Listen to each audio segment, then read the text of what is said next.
ఈరోజు commentaries on living part 3. అది 5 నిమిషాలు ఎక్కువ ఉందనుకున్నాను ఆ టైము, కానీ కాదు. ఇవాళ మనం చెప్పవలసినది నెక్స్ట్ టాపిక్ కామెంట్రీస్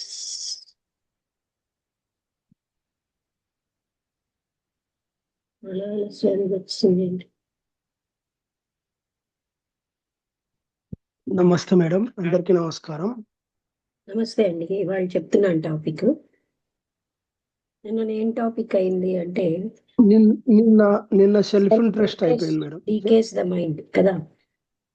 అవును మేడం. ఇవాళ ద ఇంపార్టెన్స్ ఆఫ్ ఛాన్స్. ఏంది madam? The importance of chance. Chance అంటే అదృష్టమానో అలా ఛాన్స్ అంటాం కదా. సరైన వర్డ్ చూడాలి. రికార్డింగ్ ఇప్పుడు పెట్టిస్తాను కదా. అవకాశము మేడం, అవకాశము. సరే, ఛాన్స్ అంటే అవకాశం. ఆపర్చునిటీ అంటే అవకాశం. ఛాన్స్ అంటే చూద్దాం వాడు ఏం పదం ఇచ్చాడు.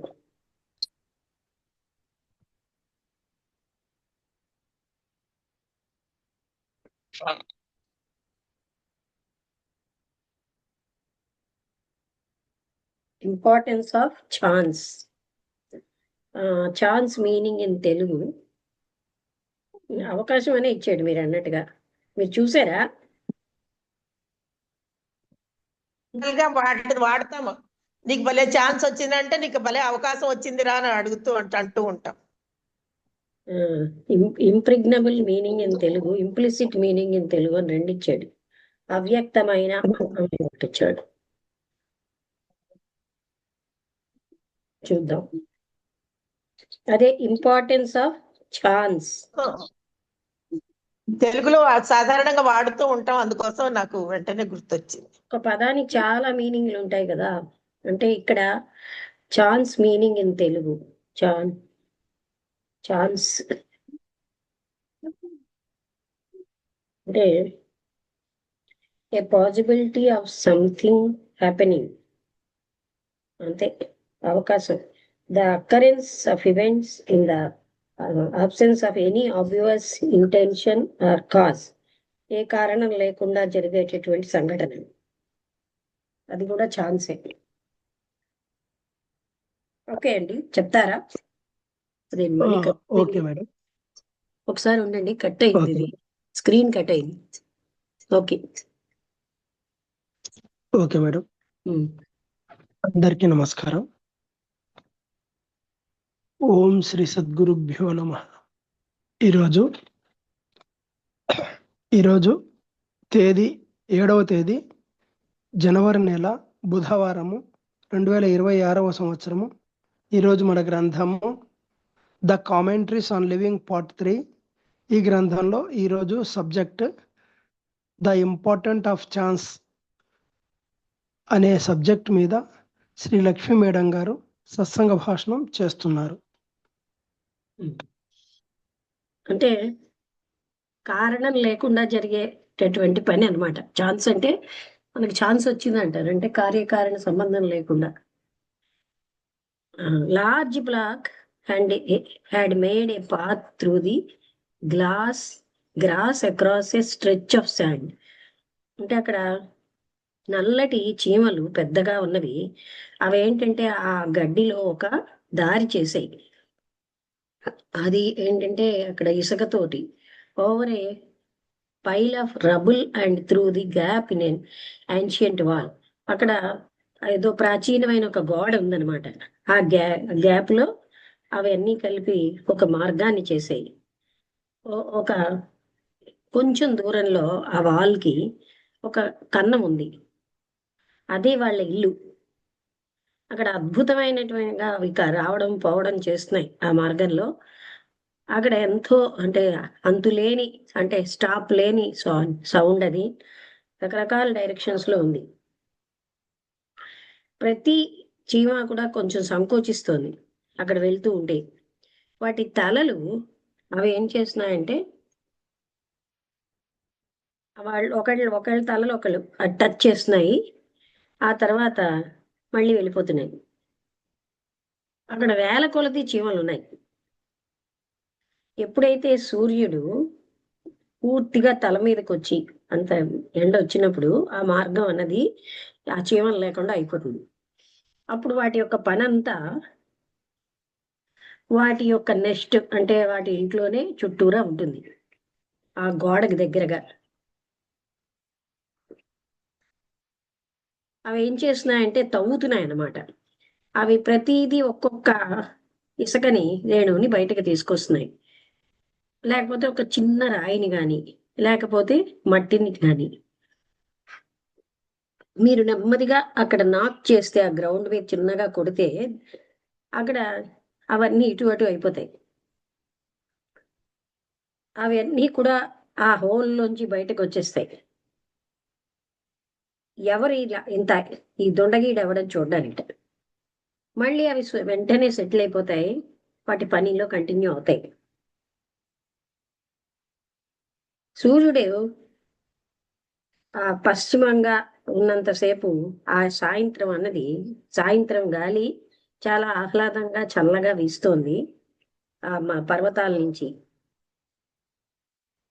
అప్పుడు ఈ చీమలు మళ్ళీ మొదలెడతాయి ఆ వెళ్ళడం రావడం అన్నీను.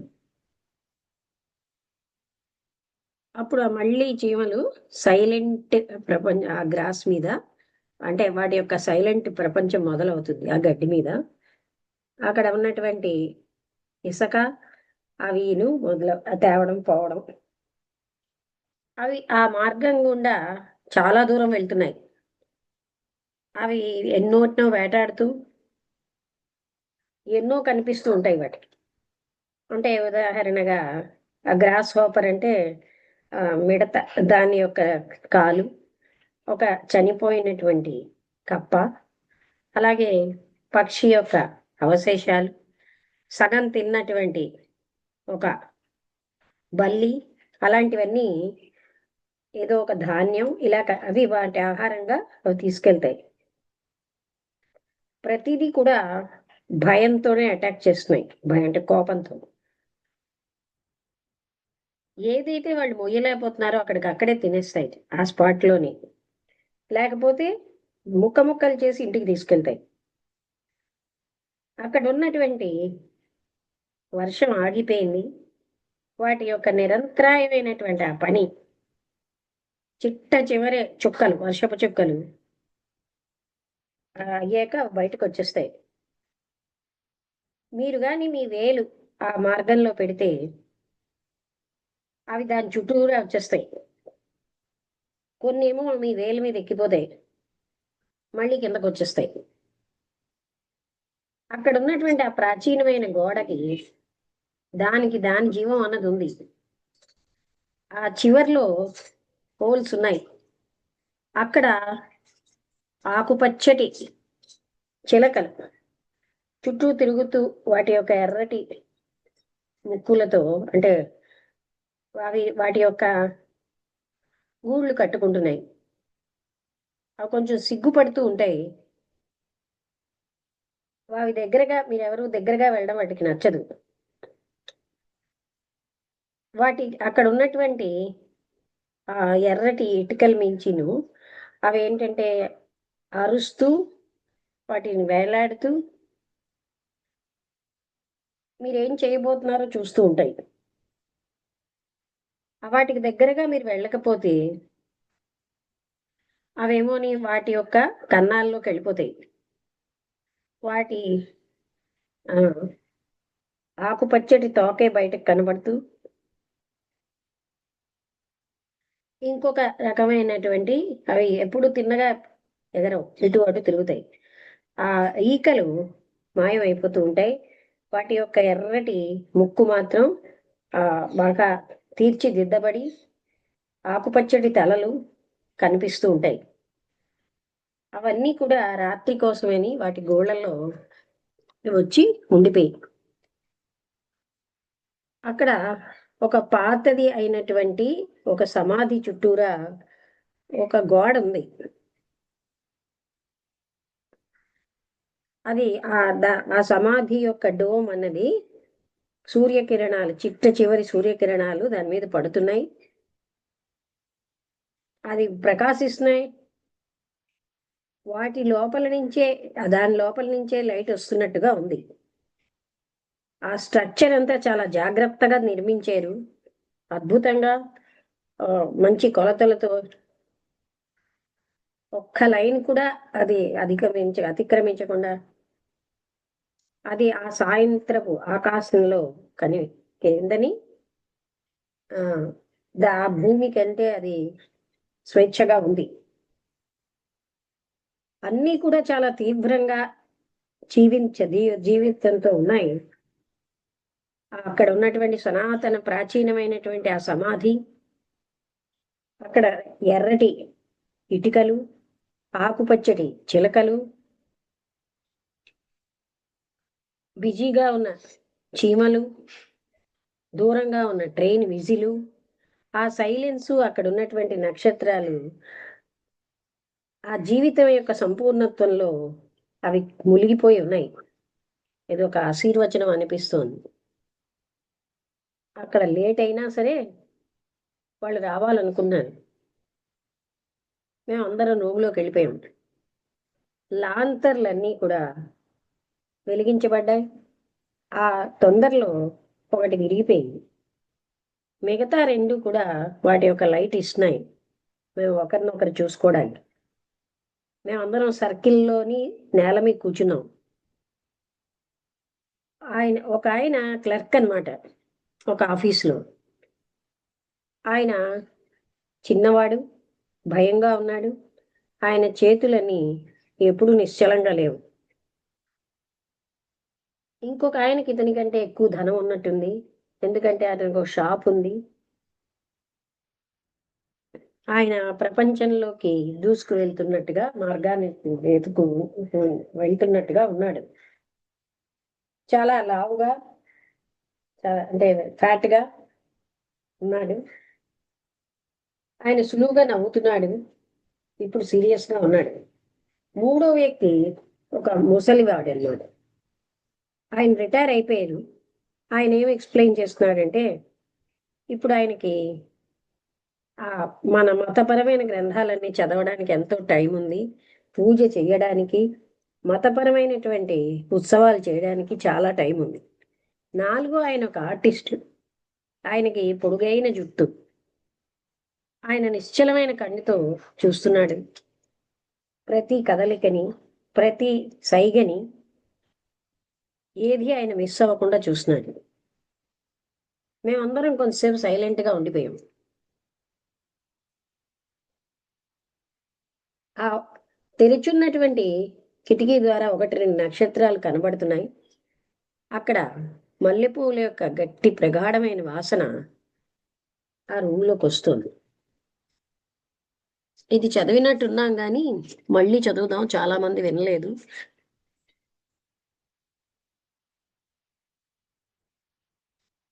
చాలా కాలం నాకు ఖాళీగా కూర్చోవాలని ఉంది. ఆ తాళం లోపల నుంచి చేసిస్తారా? పై కింద దేకు.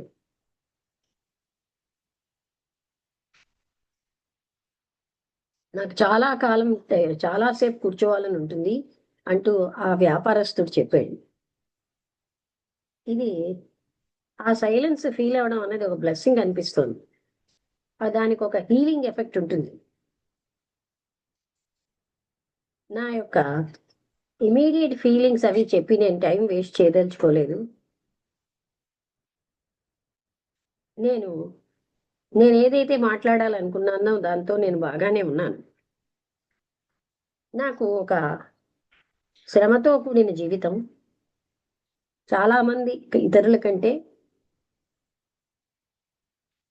నేనంత ధనవంతుణ్ణి కాను. నాకు కావలసిన మాత్రం ఉంది. నేను ఎప్పుడు కూడా ఒక మతపరమైన జీవితాన్ని గడపాలని చూస్తాను. నాకు అంతో పోగు చేసుకోవాలని లేదు. నేను ఎంతో దాతృత్వంతో ఉంటాను. అనవసరంగా ఇతరుల్ని మోసం చేయను. కానీ మీరు బిజినెస్లో ఉన్నారనుకోండి, సత్యం, ఎగ్జాక్ట్ సత్యం చెప్పడం ఒక్కొక్కప్పుడు మీరు అవాయిడ్ చేయాలి. నేను చాలా ధనం సంపాదించాను, కానీ ఆ సంతోషం నాకేమీ లేదు. నాకు సామాన్యమైన సరళమైన మార్గాలంటే నేను ఆనందిస్తూ ఉంటాను. మొత్తానికి నేను ఒక సీరియస్ జీవితాన్ని గడిపాను. అది చాలా మంచిదే అవ్వచ్చు, అదేం చెడ్డ జీవితం కాదు. నాకు వివాహమైంది, 2 పిల్లలు ఉన్నారు. బ్రీఫ్గా చెప్పాలంటే నా వ్యక్తిగతమైన చరిత్ర అదేను.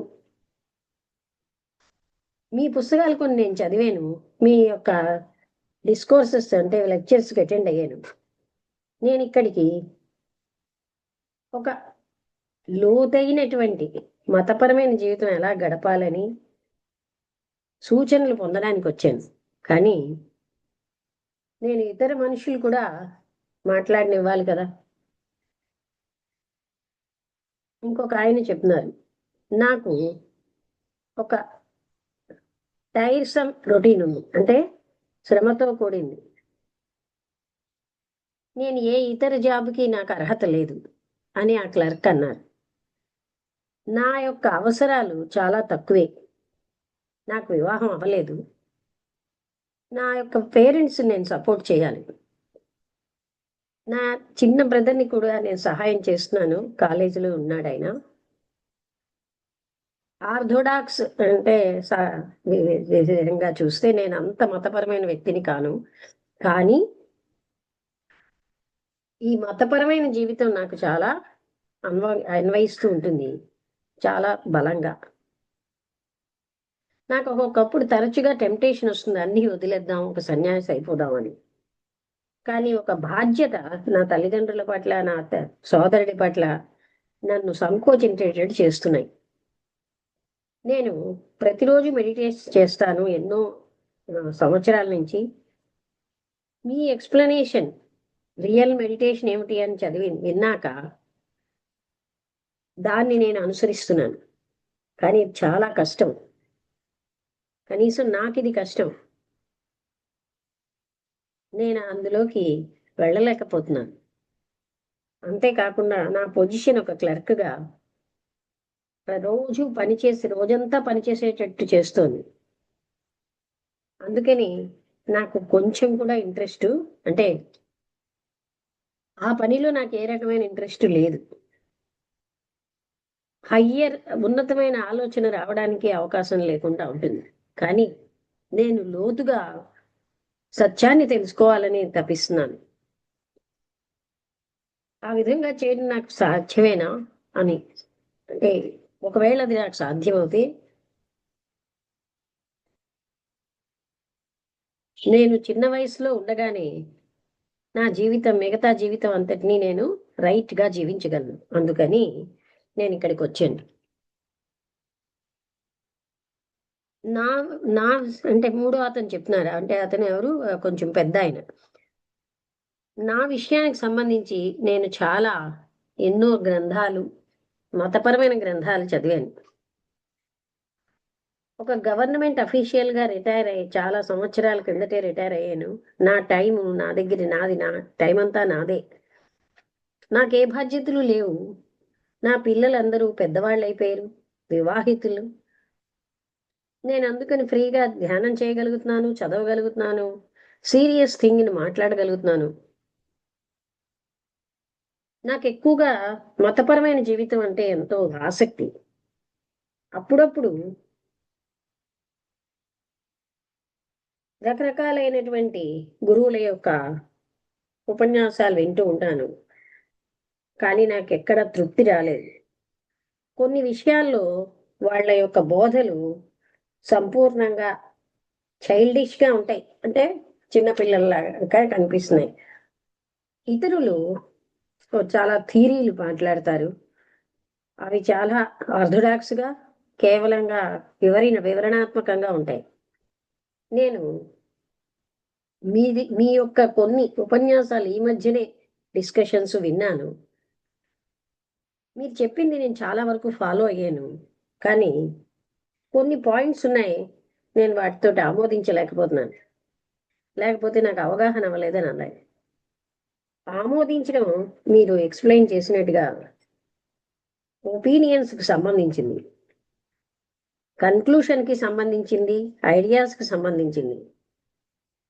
అక్కడ అగ్రిమెంట్ అన్నది సత్యానికి లేదు.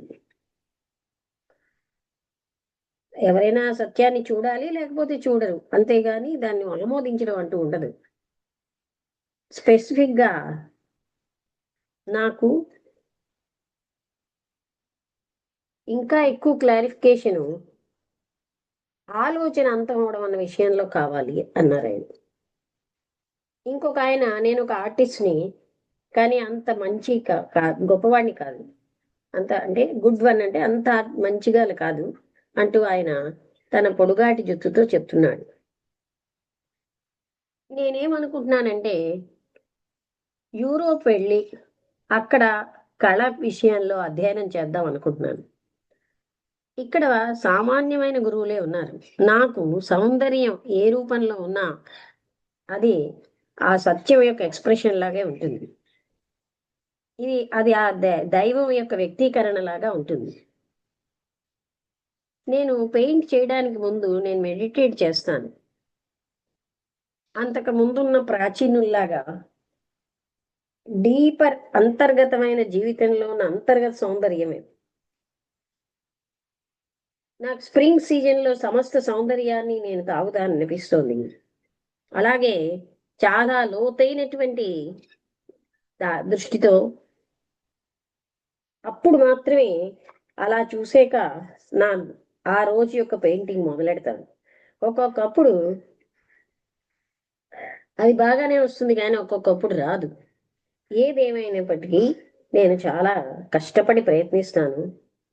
ఏది కూడా దాని అంతటా జరగదు. ఈ మొత్తం రోజులన్నీ, వారాలు అన్నీ వేస్ట్ అయిపోయి నేను ఉపవాసాలు ప్రయత్నించాను, రకరకాలైనటువంటి వ్యాయామాలు భౌతికంగా బుద్ధితోని అవి నాలో ఉన్న సృజనాత్మక భావాన్ని జాగరూకం చేసేటట్టుగా, కానీ నాకేమీ లాభం లేకపోయింది. ప్రతిదీ కూడా ఆ ఫీలింగ్ వెనకాల సెకండరీవే. అది కానీ లేకపోతే నేను నిజమైన ఆర్టిస్ట్ని కాను. నేను భూమి యొక్క చివరలకి వెళ్ళి సత్యాన్ని తెలుసుకుంటాను. అది ఆ రకమైన ప్రేరణని పొందుతాను. అందుకోసమే నేను ఇక్కడికి వచ్చాను. మేమందరం కొంతసేపు సైలెంట్గా కూర్చున్నాం, ప్రతి వాళ్ళు వాళ్ళ ఆలోచనలతో. మీ చాలా సమస్యలు, రకరకాలైన సమస్యలు అన్నీ కూడా ఒకలాంటివే, అవి బాహ్యంగా వేరేగా కనిపిస్తున్నా కాదా అని అడిగారు. మీ అన్ని సమస్యలకి కిందని ఒకే ఒక మౌలికమైన విషయం ఉంది. ఆర్టిస్ట్ అంటే ఆ వ్యాపారస్తులు అన్నాడు, నేను అలా అనుకోవట్లేదు, నా సమస్య ఆర్టిస్ట్ సమస్యతో ఏమీ కూడా సంబంధం లేదు. ఆయన ప్రేరణ అన్న దాంతో ఉన్నాడు, సృజనాత్మకమైన ఫీలింగ్ కావాలంటున్నాడు. నాకేంటంటే చాలా లోతైన ఆధ్యాత్మిక జీవితం కావాలని ఉంది. అదే ఆర్టిస్ట్ కూడా అన్నాడు, నాకు అదే కావాలని ఉంది క్లుప్తంగా. నేనేను వేరే రూపంలో ఎక్స్ప్రెస్ చేశాను, కానీ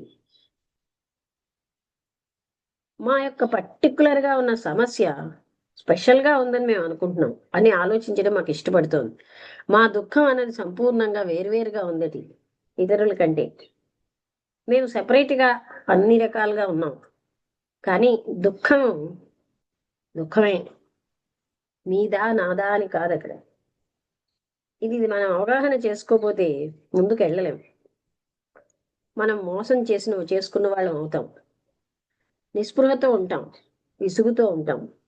తప్పనిసరిగా మా అందరం ఇక్కడ ఒకే విషయం మీద వచ్చాం. మా అందరి సమస్య కూడా మౌలికంగా అంటే మాలో ప్రతి ఒక్కరి సమస్య అందరి సమస్యే. అందులో ఉన్న సత్యాన్ని మేము ఫీల్ అవుతే మా అవగాహనలో మేము చాలా లోతుకి వెళ్ళిపోయాం. మన అందరం కలిసి ఎంక్వైరీ చేద్దాం. మేము ఒకరికొకరు సహాయం చేసుకోగలం, వినగలం, నేర్చుకోగలం ఒకరి నుంచి ఒకరు. అప్పుడు అథారిటీ అనే గురువు యొక్క అథారిటీ అన్నదానికి అర్థం లేదు. అది చాలా మూర్ఖంగా ఉంటుంది. మీ సమస్య అన్నది ఇంకొకరి సమస్యే, మీ దుఃఖం అన్నది ఇంకొకరి దుఃఖమే. ప్రేమ అన్నది వేరేగా లేదు. ఇది మీకు క్లియర్ అయితే మనం ప్రొసీడ్ అవుదాం అన్నారు కృష్ణమూర్తి గారు. ఇప్పుడు మేమేం చూస్తున్నామంటే మా సమస్యలు సంబంధం లేకుండా లేవు అంటూ ఆ పెద్ద ఆయన చెప్పారు. ఇతరులు కూడా తల ఊపారు అవునని. అయితే మా కామన్ ప్రాబ్లం ఏంటి? దయచేసి ఇమ్మీడియట్గా ఆన్సర్ ఇవ్వకండి, మనం చూద్దాం. ఒక మౌలికమైనటువంటి మార్పు ప్రతి ఒక్కరిలో అవసరం కాదా? అది లేకుండా, ఆ ట్రాన్స్ఫర్మేషన్ లేకపోతే అంటే అప్పుడు మనలో మార్పు కానీ ప్రేరణ కానీ అది అశాశ్వతమైందే, నిరంతరమైన సంఘర్షణ ఉంటూ ఉంటుంది. ఈ మౌలికమైన మార్పు లేకపోతే ఏ ప్రయత్నమైనా ఒక ఆధ్యాత్మిక జీవితం జీవించడానికి అది కూడా పైదే. అది కర్మకాండలకి, బెల్ మోగించడానికి, పుస్తకానికి సంబంధించింది. ఈ మౌలికమైన మార్పు లేకపోతే ధ్యానం అన్నది ఎస్కేప్కి ఒక మార్గం. అంటే మనం బయట ఎస్కేప్ అవడానికి, తన్ని తాను హిప్నాసిస్ చేసుకున్న దానికి సమానం. అవునవును అంటూ ఆ పెద్ద ఆయన చెప్పారు. లోతైన ఆంతరంగిక మార్పు అన్నది లేకపోతే మతపరంగా ఆధ్యాత్మికంగా ఉండాలన్నది కేవలంగా సర్ఫేస్ మీద ఇలా గోకినట్టే. నేను మీతో సంపూర్ణంగా ఆమోదిస్తున్నాను అన్నారు ఇంకొక ఆ క్లర్క్. నేను కూడా అనుకుంటున్నాను మౌలికమైన మార్పు అన్నది నాలో అంటే రావాలి. లేకపోతే ఇలాగే నేను నా జీవితం అంతా కంటిన్యూ అవుతాను, పాకుతూ అడుగుతూ సందేహాలను. కానీ ఈ మార్పుని ఏ విధంగా తెచ్చుకోగలరు? మన మనస్సులు హృదయాలను అది ఎలా జరుగుతుందని దాన్ని మేము పెడదాం. ఇక్కడ ముఖ్యమైనది ఏంటంటే అర్జెంటుగా మార్పు, ఫండమెంటల్ మౌలికంగా మార్పు యొక్క ఆవశ్యకత.